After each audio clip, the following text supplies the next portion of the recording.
Hello, welcome to Mad Science. My name is Nuclear Naz and welcome to the Mad Lab. We are going to do our chemistry session together. So can we all make sure that you've got all the stuff you need? We've already sent you a list. So we just want to make sure you've got your corn flour, you've got your water, you've got your bicarbonate of soda, your vinegar, your cup and all of that. And then we will have some fun shortly. Okay, so we're talking about chemistry. What is chemistry? Yes, we are going to be mixing some stuff, but we need to understand what a physical reaction and what something called a chemical reaction is in science. So the first experiment I'm going to do is going to involve my pie plate here. It's going to involve a piece of paper that I've got just under here, okay? And we need to think about what a physical and a chemical reaction is. So I've got this piece of paper, and all I'm going to do is I am going to tear the piece of paper and rip it in half. Now I want you to think about if that is a physical reaction or is it a chemical reaction and why. So I'll just give you a moment to have a think about that. All I've done is rip the piece of paper and we've got two parts, two bits now. Can we stick it back together? Yes, we can. Have we had a colour change? No, we haven't. Can we see anything drastically changing? Not really. So what we say is this is a physical reaction because all I've done is rip the piece of paper in half. Now, I am going to wear some goggles because the next experiment I'm going to do is show you a chemical reaction. Okay, so I'm going to take that same piece of paper and I'm just going to scrunch it up like this. Okay, and I am going to use this lighter and we're going to light this piece of paper. Now remember, in science, when you see us doing anything like this, we normally use electrical equipment, we use chemical equipment, some chemicals, we use lighters, matches, all of these things. We need to make sure if you come across any of the things that you see me using, but we haven't listed it for you to use as well, we need to make sure you do not touch it and always get a grown-up to remove lighters and stuff out of the way, even if you find it outside your house, in the school, around you. These lighters and matches can be very, very dangerous, so it's very important we don't touch it unless you get a grown-up to remove it. So for this, I am going to do this experiment safely. We are going to wear some safety gloves and goggles before I set my piece of paper on fire. Okay, so here is my lighter, and on the count of 3, 2, 1, I am just going to burn this piece of paper. Whilst I am burning this piece of paper, can we make sure we are observing with your big beady eyes to see what is happening to this piece of paper? Okay, so maybe you might want to see this on the close-up camera. So we've got, let's count down from 3, 2, 1, and let's burn this piece of paper to see if it is changing at all. So there we go. I'm going to burn the other side so you can see it a bit better. Here we go. So I don't know if you can see that we're getting a lot of smoke. We're getting a flame. The paper is turning into ash and it's also changed colour. So can we get this piece of paper back? We can't. So what we say is that's a chemical change. This piece of paper, when we rip it in half, is a chemical change. It's only that's a physical change. It's only a chemical change when we see it changing. And that's my piece of paper. That's burnt. Okay.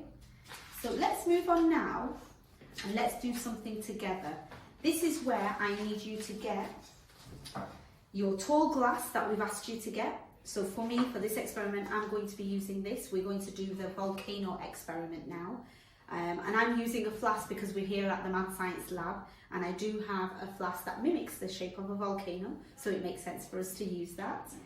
You should have a pie plate or a tray or something like that in front of you. We need to make sure we do this experiment over this tray.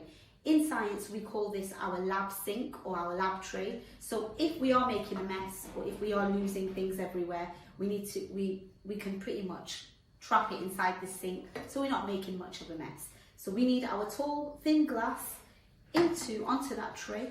Okay, the next thing we need is our bicarbonate of soda. Now I've taken my bicarbonate of soda or baking powder into this cup. So can we make sure that is in front of you? You'll also need a spoon as well. If you've got red food colouring, we do want that as well. We want some washing up liquid or liquid soap for this experiment. And we also need vinegar. And in science, it has a posh word, it's called acetic acid, okay? So these are all the things that we need in front of you. So I'll give you a couple of seconds to get that in front. We're going to go on the close-up camera so that you are able to see what you need to do. So we need to make sure your glass is inside the pie plate. And next thing we're doing is we are going to try and cover the bottom layer, the bottom of this glass, completely with bicarbonate of soda. Now, I'm just going to use this spoon, and I'm going to use this part of the spoon as my spatula to help me add some bicarbonate of soda into my glass. So if you all watch me do it first, just so you know what you need to do after that. And you can pause before you do it so you don't miss out on the next few things you need to do. It doesn't really matter how much of this bicarb goes into your glass, as long as you've got some, this experiment should work. And what we're trying to do here is another chemical reaction. So here we go. Now I have made sure that the bottom of my flask has got lots of bicarbonate of soda in, it's all covered. So if you'd like to pause and you'd like to have a go, please do now. The next thing we need to do is we can add some red food colouring. I'm going to use this red food colouring, and we just need a few drops to help mimic our lava in our volcano. So all I'm going to do is add a few drops like that. Doesn't matter if a lot goes in, and then you can just give it a bit of a swirl, just like this. Okay, you don't need to use a spoon, and all we're doing there is we're colouring the bicarbonate of soda with this red food colouring to turn it from white to red. Okay, brilliant. We also want to, at this point, add our washing up liquid. So we just want a good squirt of this into the flask. There we go. And then we can also give it another good swirl if you'd like. And I need you to think about why we are adding what we are adding to this experiment. I want you to see if you can observe or see any changes in your glass happening at this point. I can see that my bicarbonate of soda has turned completely red, and it's gone completely like a liquid, a little bit like water. And the best bit now is our vinegar. So we need to observe what happens when vinegar touches our bicarb in our glass. Okay, so for this we don't want to pour too much, we want to add a little bit at a time. So I'm going to add a little bit, and then I'm going to stop and watch what's happening. And this is the fun bit. So we've just activated our volcano, it's gone all foamy, fluffy, it's starting to rise, we've got a lot of bubbles, and I'm going to add a bit more just to make it faster before it erupts. And here we go, 5, 4, 3, 2, 1, and here we go. Wow. And if you want that reaction, if you want that lava to come out of the volcano quicker, just add a bit more vinegar and you'll see lots of bubbles. So what you are seeing here is a chemical reaction. So we have mixed bicarbonate of soda and vinegar together. When we do this, we produce lots of what we call a carbon dioxide gas. And this gas is produced, and we know that. Now we added washing up liquid, because what washing up liquid does is it helps trap this carbon dioxide gas into bubbles, so we're able to see bubbles coming out and it starts to fizz up. And have a think about where you may have seen this reaction before. So you can pause this now and you can go and have a go yourself and have lots of fun.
So golden syrup is definitely more dense than water, and what that means is it is heavier than water. So it ended up sinking at the bottom of this cup. We're going to add some oil next, and we need to think about where the oil will sit inside this cup. Will it take place? Will it float on top of the water? Will it be in between golden syrup and the water? Or will it be at the bottom? So if you'd all like to make a prediction, a guess before I do this.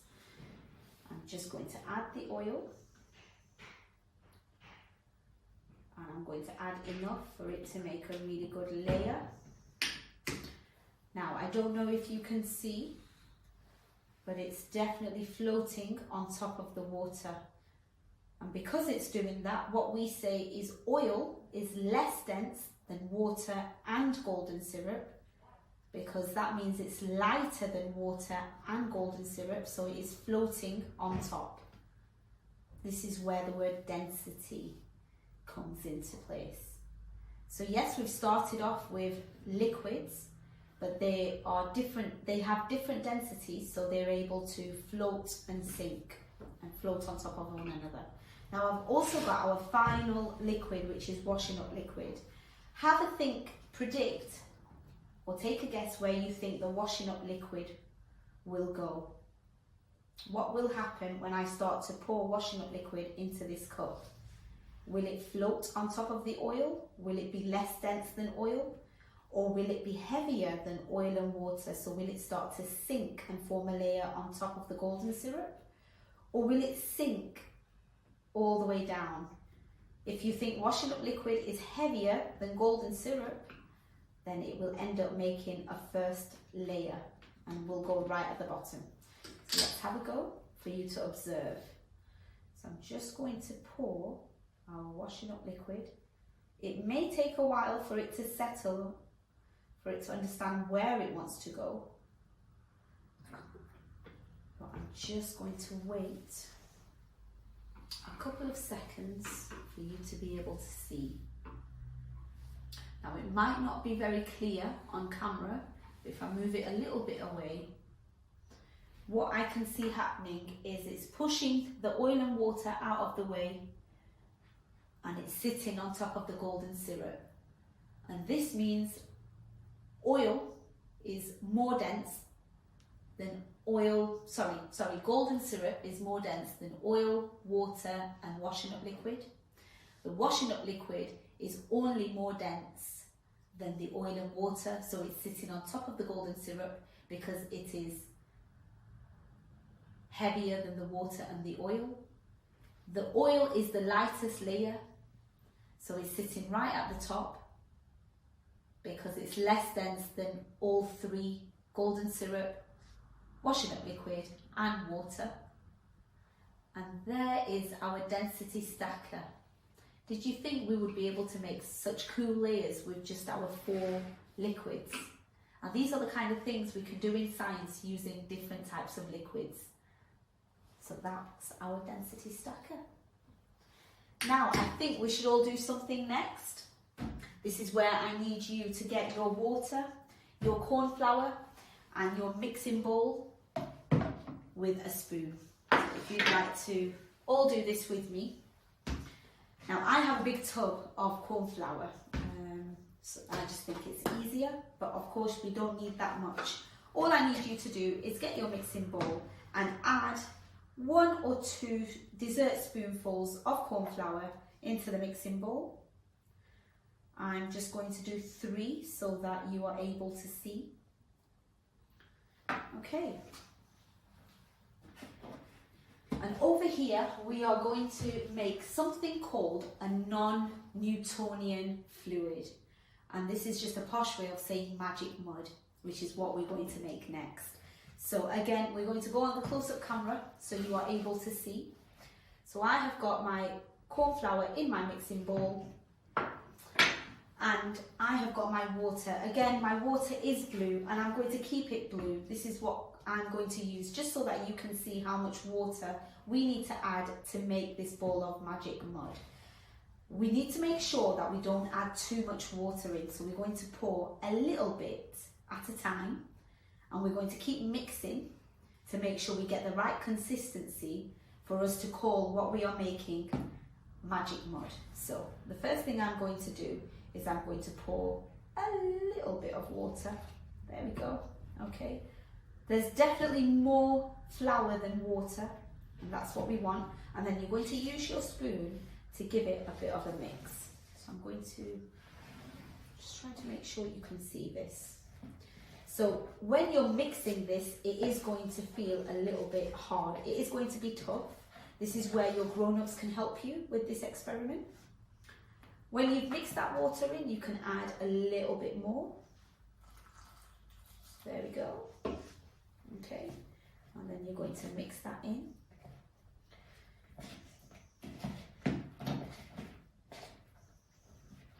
It is going to feel really hard and really stiff, but that's okay.